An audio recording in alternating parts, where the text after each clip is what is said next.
గన్నవరంలో పవన్ కళ్యాణ్ మాట్లాడుతున్నారు. ఇప్పుడు లైవ్ చూద్దాం. నేను మీకు ముఖ్యంగా భవన నిర్మాణ కార్మికులు దారి పొడవుతా నాకు నమస్కారాలు తెలియజేస్తుంటే వారికి ఒకటి చెప్తా ఉన్నాను. భవన నిర్మాణ పెట్టాడు 40,000 కోట్లతో చేశాడు. భవన నిర్మాణ కార్మికులు కండను కరిగించి రక్తాన్ని ధారపోసి మనందరం కలిసి ఒక 450 కోట్లు భవన నిర్మాణ కార్మికుల సంక్షేమ నిధికి ఇస్తే సంక్షేమ నిధిని దోచేసిన వ్యక్తి. నేను మీకు ముఖ్యంగా భవన నిర్మాణ కార్మికులు దారి పొడవుతా నాకు నమస్కారాలు తెలియజేస్తుంటే వారికి ఒకటి చెప్తా ఉన్నాను. భవన నిర్మాణ కార్మికులకి మేము మీకు అండగా ఉంటాం. సంక్షేమ నిధిని తిరిగి రాగానే మీ అకౌంట్లు వేసే బాధ్యత మేము తీసుకుంటాం. అలాగే ముఠా కూలీల సంక్షేమాన్ని కూడా మేము బాధ్యత తీసుకుంటాం. కనకదుర్గమ్మ గుడి ఇక్కడ ఎర్రత వాళ్ళు చూస్తామంటే చాలా మంది కనకదుర్గమ్మ వారికి వెళ్తారు. మనకి వెండి రథాలు మనకి అమ్మవారిని లాగే ఉత్సవ విగ్రహాలను ఊరేగించడానికి రథానికి ఉండే మూడు వెండి సింహాలు మాయమైపోయినాయి. మాట్లాడితే ఏం మాట్లాడుతున్నారు ఒక్కొక్కళ్ళు. మాట్లాడితే సింహాలు పోతాయి, ఏం చేసుకున్నా మేడలు కట్టుకుంటావా మిద్దెలు కట్టుకుంటావా అంటున్నారు. కాల్మనీ కేసులో పోలీస్ స్టేషన్ చుట్టూ తిరిగిన వ్యక్తి ఈ వైసీపీ ప్రభుత్వం వాళ్ళని తీసుకొచ్చి మనకి చైర్మన్ పదవి ఇచ్చారు. వాళ్ళకి ఏదైనా మాట్లాడితే అమ్మవారి విగ్రహాలు పోతే కూర్చోబెట్టి ఏం మాట్లాడుతున్నాం, అమ్మవారి విగ్రహాలు ఏం చేయించుకుంటాం, మేడలు కట్టుకుంటాం మిద్దెలు కట్టుకుంటాం అన్నారు. ధర్మాన్ని అన్ని ధర్మాలకి ఇస్లాం ధర్మానికి మనకి Abrahamic religions Christianity Jesus Christ మనకి ఆయన ముందుకు తీసుకెళ్లిన క్రిస్టియన్ మతాన్ని కానీ నిజానికి గుండెల్లో పెట్టుకున్న భారతదేశ ధర్మాన్ని సనాతన ధర్మాన్ని వైసీపీ నాయకులు దెబ్బలాడతా నీచంగా ఉంటే ఒక్క వైసీపీ నాయకులు మాట్లాడాల, వల్లభనేని వంశీ గారు మాట్లాడాల, అందరూ కించపరిచారు.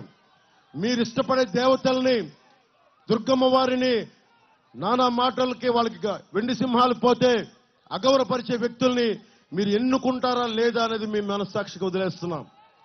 ఏ దేవత అయినా సరే అల్లా అవచ్చు, జీసస్ అవ్వచ్చు, అమ్మవారు అవ్వచ్చు, మనం ఎవరినైతే పూజిస్తామో వాళ్ళని అగౌరవపరిస్తే అగౌరవపరిచిన పార్టీని అగౌరవపరిచిన ప్రజాప్రతినిధుల్ని వాళ్ళతో సంఘటితమైన వ్యక్తుల్ని మనం వెంట వేసుకుంటే మన ధర్మాన్ని మన అవమానం చేసుకున్నట్టు. ఏ స్థాయికి దిగజారిపోయారంటే నకిలీ టికెట్లు, దేవస్థానం దర్శనం టికెట్లు నకిలీ కొట్టి మరి డబ్బులు చేసుకున్నారు. నాకు బాగా బాధపడింది భువనేశ్వర్ గారిని అంటాం. ఏ కూతురు ఏ తండ్రికి కూడా ఏ కుటుంబ సభ్యుడికి కూడా అలా బాధ రాకూడదు. అందుకని వైఎస్ జగన్ కనుసన్నల్లో మెలగటానికి ఏ స్థాయికైనా వైసీపీ నాయకులు దిగజారిపోతారని. ఈ వేదిక మీద ఉన్న వాళ్ళ మేమెవరూ స్నేహితులం కాదు. ఉన్న పార్థసారథి గారు కానీ వెంకట్రావు గారు కానీ ఎవరున్నా కానీ ప్రభాకర్ కానీ మేమెవరూ స్నేహితులం కాదు. కానీ మేమందరం కలిసి వచ్చాం మీ భవిష్యత్తు కోసం, మీ సంక్షేమం కోసం. కానీ అందరికీ విలువలు ఉన్నాయి. రాజకీయం చేస్తారు, అందరూ ఇంకొకరు గెలవాలని కోరుకోరు. రాజకీయం చేస్తారు కానీ దానికి పరిమితులు ఉంటాయి. యుద్ధానికి కూడా పరిమితులు ఉంటాయి. మనకి కురుక్షేత్రంలో కూడా పరిమితులు ఉంటాయి. రాత్రుల పూట యుద్ధం చేయకూడదు, ఈ అస్త్రాలు వాడకూడదని. అలాగే మొన్న మధ్య జరిగిన ఇజ్రాయెల్ పాలిస్తున్న వారిలో కూడా మనం కూర్చోబెట్టి జెనీవా కన్వెన్షన్ ప్రకారం మేము ఈ ఆయుధాలు వాడకూడదు, కెమికల్ వెపన్స్ వాడకూడదు, నియమాలతో ఉంటుంది యుద్ధం కూడా. కానీ మన రాష్ట్ర రాజకీయాలకి నియమాలు లేవు, దిగజారిపోయారు. ఈరోజు వైఎస్ జగన్ బాధపడిపోతున్నాడు. కూటమంతా నా మీద కక్ష కట్టింది, ప్రత్యర్థులంతా ఏకమై నన్ను ఓడించడానికి ఉన్నారని. అరే అపోజిషన్ ఉందా నిన్ను గెలిపించడానికా, ఉందా మేము గెలవడానికా? ఆ లాజిక్ ఏంటి బాబు నాకు అర్థం కాదు. నిన్ను గెలిపించడానికా మేము ఉంది ఇక్కడ అంటే నువ్వు మర్చిపోయావా? పంచాయతీ ఎన్నికల్లో స్థానిక ఎన్నికల్లో ఏం చేశారు? ఒక్కరిని నామినేషన్లు ఏమి ఇచ్చారా?